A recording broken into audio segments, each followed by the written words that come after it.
Okay, so the two that we are going to be making one is going to be a cranberry pecan cheese roll, and the other one is going to be a garlic chive.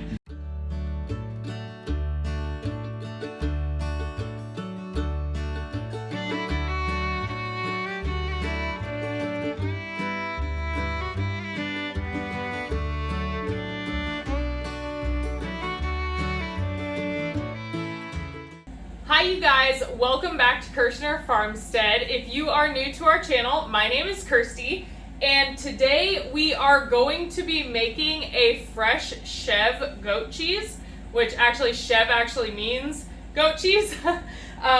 But we are going to be making a fresh cheese from the goat that I am milking right now. That is not our goat. If you watched our previous video, we built a milking stand, and now we are going to be using the milk to make some cheese, all right? So the first thing that you have to do is you need to heat this is unpasteurized milk. All we did was filter this and get it straight into the refrigerator to cool down. And now we are going to be bringing it up to 180 degrees for the beginning of the cheese making process, okay? So we have just under a gallon of milk. Cool thing about goat milk is it is naturally homogenized, so the cream is actually completely combined into the milk already. If you let it sit for a few days, it does naturally separate just like any milk will, but it is cool. However, it makes it harder to separate the cream. So if you wanted to make like butter, you'd need an actual cream separator, or you would have to let it separate naturally for a few days. Okay, so we are going to get our thermometer into our milk, and we are going to watch that to get up to 180 degrees, and we will be right back. So one more thing I forgot to mention, you guys, is when you're making cheese, it's really important, just like with everything else that we do with food preservation, to be super clean. So the best utensils and pots that you can use are going to be stainless steel, because there's not going to be any nooks and crannies for anything to get into. Glass works really well too, but that's why we store the milk in glass in mason jars in the fridge, and then we use stainless for everything else. That's why milking pails are made stainless. Makes it so much easier to clean, and there's no place for bacteria to hide, okay? So we are going to use a stainless spoon, or I also have a stainless spatula that I like to use to stir the milk, but just make sure to use stainless while you are making your cheese and dealing with milk in general. We're up to 150 degrees, we're almost there. Okay, you guys, so we got our milk up to 180 degrees. If you can see it on the thermometer there. Now we are going to add in 1/3 of a cup of lemon juice and 2 tablespoons of vinegar for every 1 quart of milk that we have.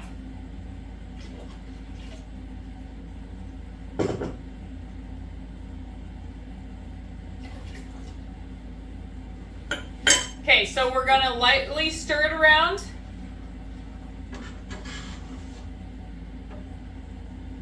And you will see it curdle quite quickly. It's not going to be curdling like big chunks. It's gonna be like little tiny curdles, but you'll see it, okay? Now we are going to let this sit for 30 minutes and we will be back.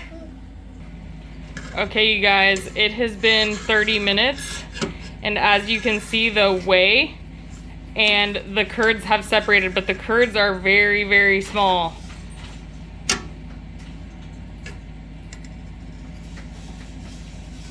Okay, you guys, it's been 30 minutes and it is time to strain out our cheese, okay? So I have a large pot, and you'll see why in a second. And then I have a stainless steel strainer and a flour sack towel. I don't like using cheesecloth for this particular recipe because it's just too much of an open weave. So I like to use a nice clean flour sack towel. It really holds all of the tiny little curds in. So what we are going to do is we are going to slowly pour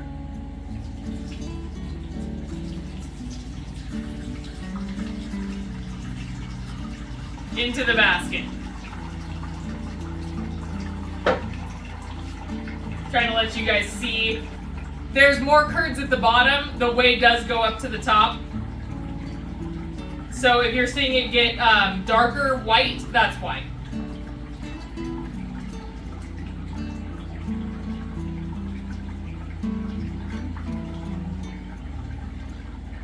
Okay, now what we are going to do, and you have to be careful, is you're going to take opposite corners and you are going to tie them together. You want them tied pretty close down to the top of your product because you need it to hang. And then you're going to take this side. It's not like a huge deal if your knot touches the top. I try to not let it, but it's not a big deal if it does.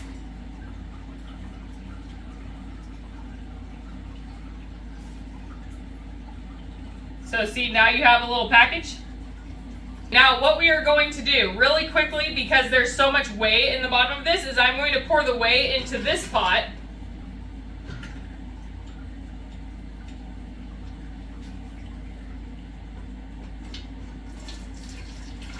Trying to not let it drip all over the place. That's why I'm doing it how I'm doing it.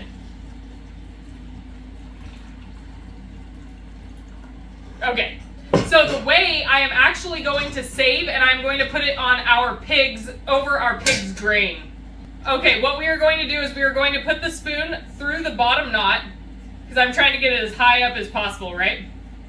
And then we are going to put the spoon over the pot like that, and we are going to let that hang for at least an hour. The longer you let it hang, the drier your cheese is going to get, okay?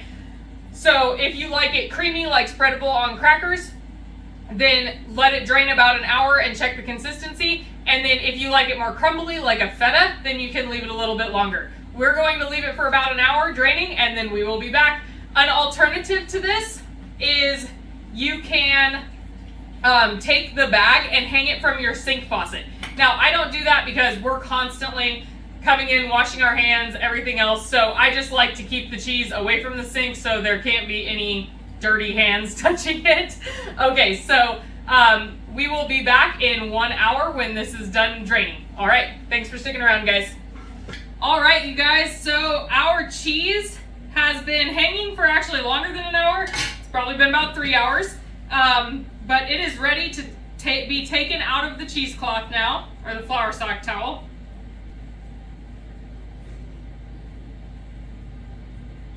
I did not want to come apart.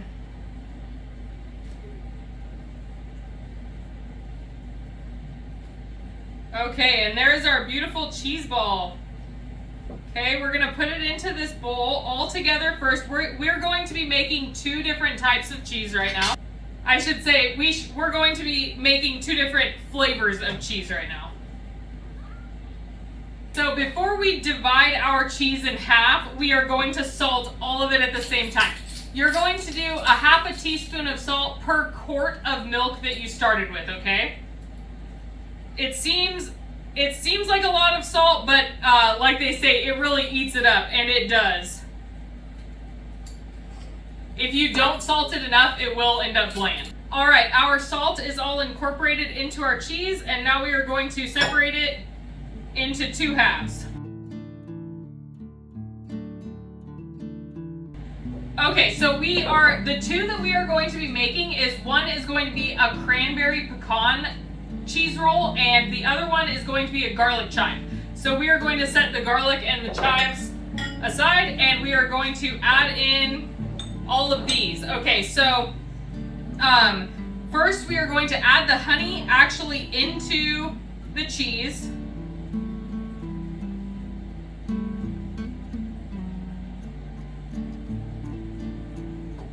And a little bit of the cranberries, just a few. We're not going to put them all in there, okay? And then we are going to sprinkle a little bit of the rosemary in. So here's a little trick. What you can do if you hung your cheese for too long and it wound up too dry, you can add some, actually what I recommend is adding the whey back into it, but because I already fed the whey to the pigs, I am just going to be adding a little bit of goat milk back into it.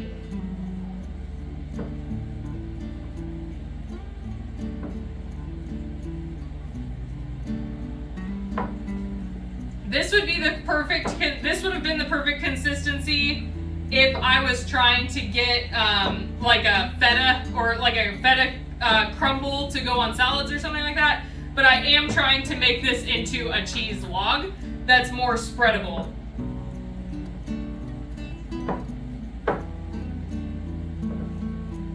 There we go. Save that for that one because I know I'm going to need it. Now we are going to turn our cheese out onto our cutting board.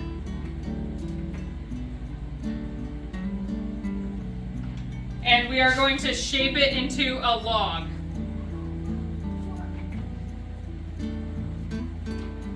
This is just the rough shaping right now. And you'll see why, okay? Now we are going to take and sprinkle our cranberries on our cutting board. And these are chopped. We took just dried cranberries and chopped them up. And then we took pecans and chopped them up to about the same size.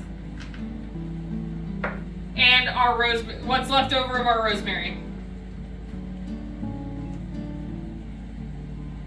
And we are going to take our log and press it into the toppings.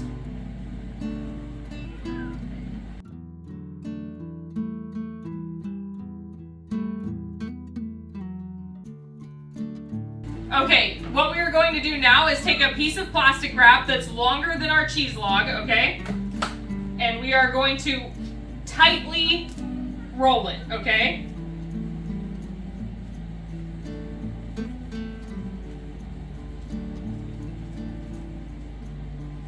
You want it tight because this is really going to help shape your log in the end.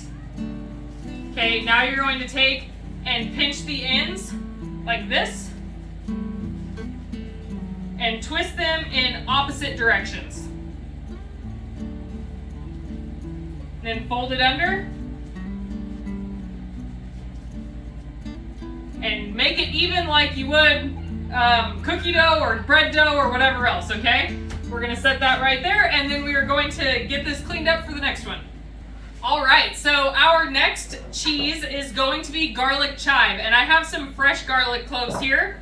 We're probably not gonna use all of them, but I just peel the whole head. So I have this cool little garlic smasher right here. This is probably one of my favorite kitchen gadgets that came from the Radish Kids boxes. If you guys have kids and you homeschool, or even if you don't homeschool but you want to teach your kids how to cook, the Radish Kids boxes are really fun. We actually had them for I think 3 or 4 years while the kids were with the charter school. But this is, so what you do is you take the garlic clove and you just rock this back and forth and I kind of like rub it around a little bit to get it all the way through, and it pushes it minces the garlic for you. And no, we are not sponsored by Radish Kids, but oh man, would I love to be. That would be awesome. I love their program. I loved their program for years. I think they actually stopped being a vendor for the school that we used to go through. This pot is putting off some major heat, I tell you. We have bone broth going in there. All right, just like that, see? And then you scrape it out, and all of your garlic is minced. Sometimes it'll leave like skin on the other side, but I don't bother with that. All right, so we have our garlic ready. Now we are going to take, and since we know that we need some milk added back into our cheese, we're gonna add some in there.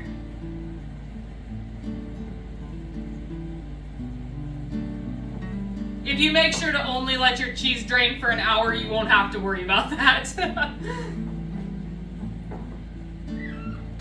But we went and ran errands and did stuff on the farm and, you know, didn't pay attention to the cheese.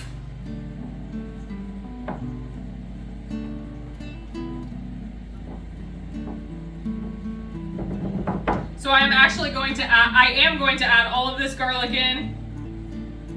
One of my favorite flavors of Chevre is just salt and garlic. It is so delicious.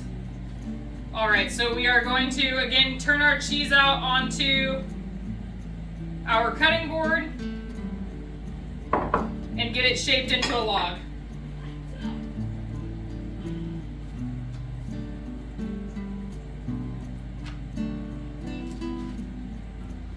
And if you have fresh green onions, this will work perfect. I'm using freeze-dried green onions, so it'll be like crispy on the outside.